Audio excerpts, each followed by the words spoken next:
Stop! Overcome! Time to lock and load, boys. We're fighting with the best now. Let's do this.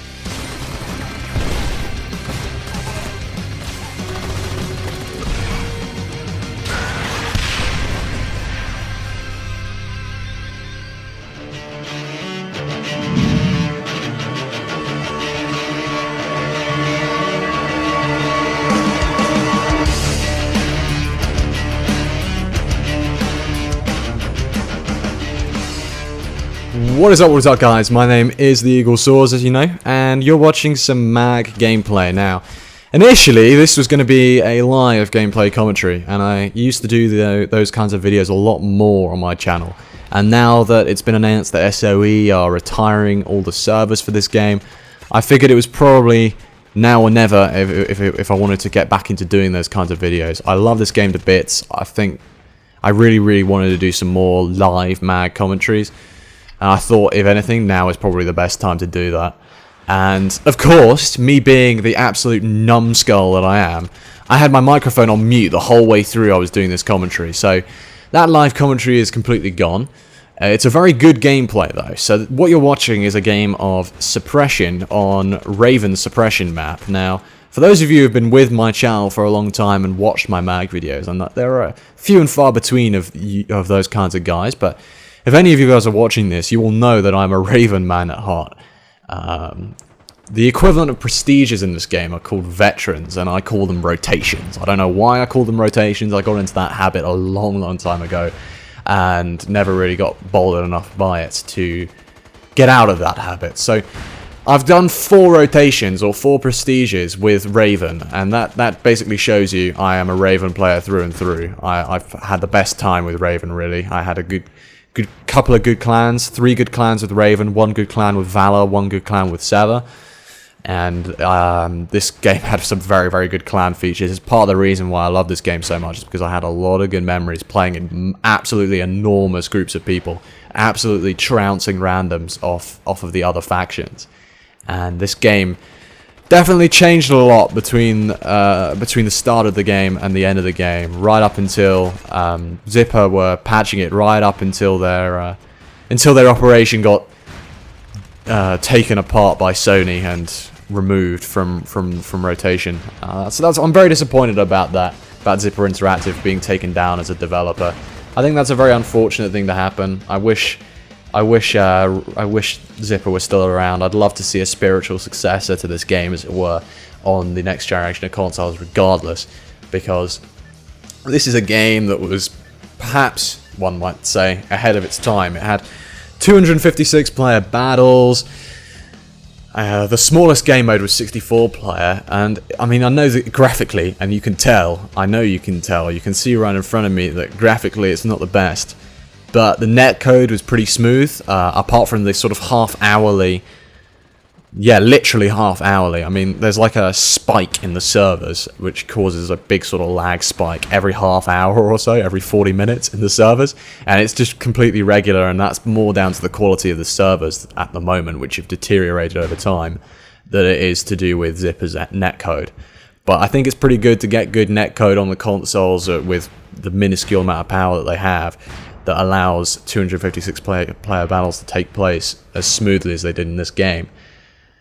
And I you know, once upon a time I played this game a heck of a lot, and I've still got it to a greater or lesser extent.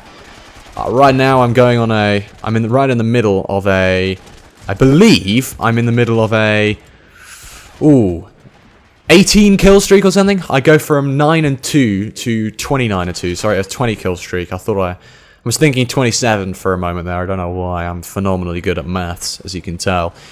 So I go on a 20 kill streak right in the middle of this game. So it's always fun when you go on a massive tear in suppression. It was one of those things. I remember when I was much better at this game than I am at the moment. I used to only go pistols only in suppression, just because it was kind of easy mode all the time. Only randoms used to play this. It used to be a training mode.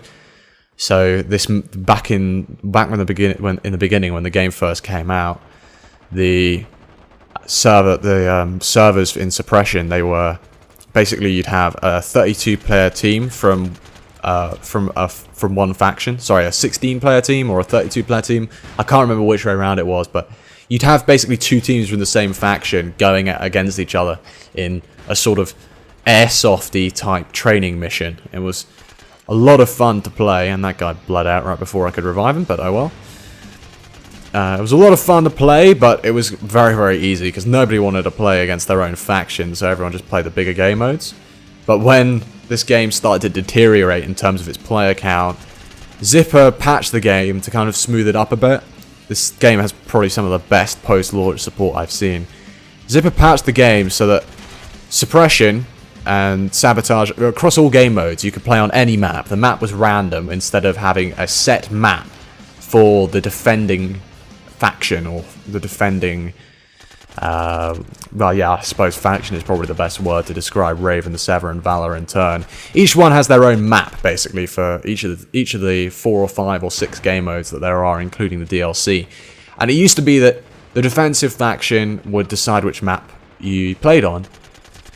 But basically, when player counts started to fade, you'd have certain factions who would have just no players anymore. And it used to be pretty poor. Used to never play on, for example, Valor went for a spell of having no players whatsoever, it seems. So in European daytime, you could never get on the Valor map, and that was always a bit disappointing. They made the maps random eventually, just to smooth it out a bit. This game never hit the sales potential that it could have done, and that is unfortunate, but there's nothing much you can really do about that. In Suppression, we're playing on Raven's map right now. As I said, I've done 4 rotations with Raven, so I'm very familiar with this map. I have a game plan in my head every time I get into this map. 2 game plans, in fact. One game plan if we're absolutely on the attack and we're completely annihilating like we are in this game. And a different game plan for if we get pushed back to our ridge. This map is, it's kind of, it's basically like a sort of a ravine type thing, like a riverbed or something like that. It's got one ridge, I suppose. One ridge on one side where one team spawns, and another ridge on the other side where the other team spawns. And it always, all games basically follow the pattern that where one team gets pushed back to their ridge and they sit there and defend the ridge the entire game. And every game on this map is pretty even and pretty hotly contested, and partly because of my 29 kill haul and my MVP award at the end of this game, we managed to get the win in the end. So quickly, while I mention it, you will notice that I'm running back and forth between this supply depot on a regular basis. When you go on long streaks, you will run out of ammo, especially if you're using the setup that I am, which is an SMG. I'll get onto that in a second. You always want to have a strategy or a route in mind that if you run out of ammo, you know exactly what you're doing, you know exactly where you're going, you know where the nearest ammo dump is, and you just run there, you get to it, you resupply, and you can get into the fight again as quickly as possible. That is, it helps me out a lot, because it slows you down to have to bring out the attack map and look for the nearest resupply point. As for my weapon, I'm using the SMG because of its lightness. Now, I remember the days when the SMGs were much more powerful than they are now, but thanks to s.v.e.r.'s incredible post-launch support, they toned down the overpoweredness of this gun. So they toned down the rate of fire, if I remember correctly. They toned down the damage as well, and as a result, it's not as good as it used to be, but it still has the incredible lightness. Get slapped, bro. It still has the incredibly light weight. All the classes in this game basically operate on weight. You have a maximum weight that you can carry, and everything takes up weight. Equipment, electronics, armor, the lot. It all takes up weight. So, the SMG was always a popular weapon because of its strength and because of its light weight. And I love using it with my electronics, my motion sensor, and my sensor jammer, and that is the loadout I'm rocking today. Which basically is the reason why I can see all the enemies on my minimap at all times. In any case, it's a phenomenal, phenomenal game. I will get some live commentaries up for you guys in the near future. And I will see you guys in the next one. Take care.